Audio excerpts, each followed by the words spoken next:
Welcome to Join Us Again.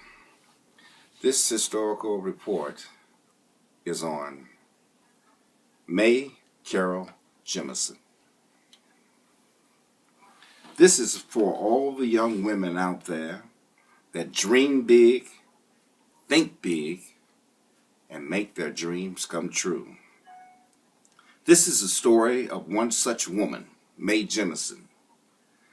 She is an American engineer, a physician, and was the first African-American woman to travel in space for NASA as an astronaut.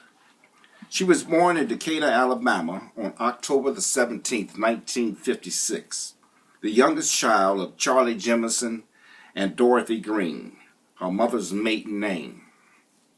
Her father was a maintenance supervisor for a charity organization, and her mother worked as an elementary school teacher of English and math at Beethoven School in Chicago.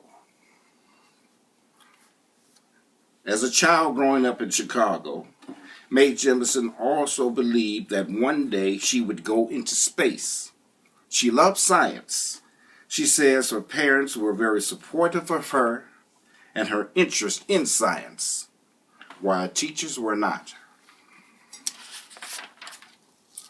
She says one day when she was in kindergarten, a teacher asked her what she wanted to be when she grew up. She told the teacher a scientist. The teacher said, "Don't you mean a nurse?" She said there's nothing wrong about being a nurse, but it was not what she wanted to be. She said growing up she was like most kids. She loved space, stars, and dinosaurs. She just knew she loved to explore. Jemison says she was inspired by Dr. Martin Luther King Jr. To her, King's dream was not a fantasy, but a call to action. A quote of hers is, "Too often people point Dr. King like a Santa, smiley and inoffensive. But when I think of Dr. King, I think of attitude, audacity, and bravery." She says the civil rights movement was about breaking down barriers to human potential. The best way to make a dream come true is to wake up. Jemison graduated from Morgan Park High School in 1973, and at the young age of 16 entered Stanford University. She graduated from Stanford in 1977, receiving a Bachelor of Science degree in Chemical Engineering and fulfilling the requirement for a Bachelor's in Arts in African and Afro-American History. Jemison received her Doctor of Medicine degree in 1981 at Cornell Medical College.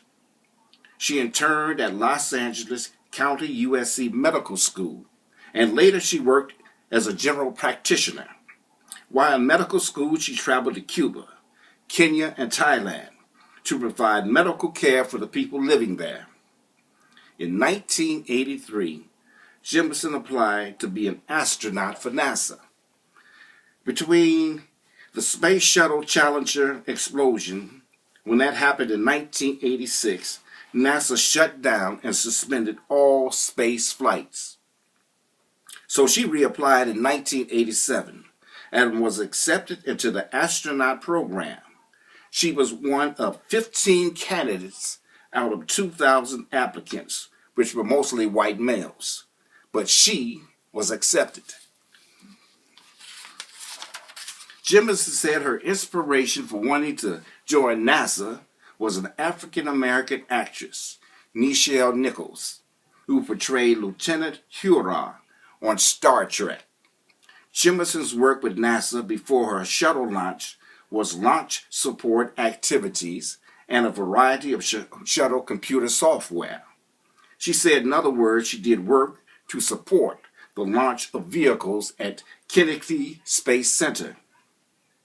Mae Jemison flew her first and only space mission on September the 12th, which lasted to the 20th of September in 1992.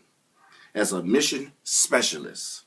She conducted experiments on weightlessness and motion sickness on herself and other crew members. So Mae Jemison saw her dream come true to go into space. And even though she was the first African American to do so, she said if 2,000 had went before her, she would have still been happy to be one of the ones to make that trip. Mae Jemison is retired at this time, but she, after resigning from NASA in 1993, she has been involved with many science technologies and various science groups over the years. In 1993, she appeared as Lieutenant Palmer in an episode of Star Trek, The Next Generation, earning her the distinction of being the first and real-life astronaut on Star Trek. She is still very active in science and educational projects. So, to Mae Jemison and to all the young men and women out there, believe in yourselves. Dreams can come true. I want to thank you. I really appreciate all the feedback that I've been receiving.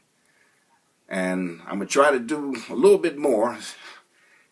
But I really want to thank you, each and every one of you. I really appreciate it. Thank you. Have a blessed day, a good weekend. Until next time, God bless you. Goodbye now.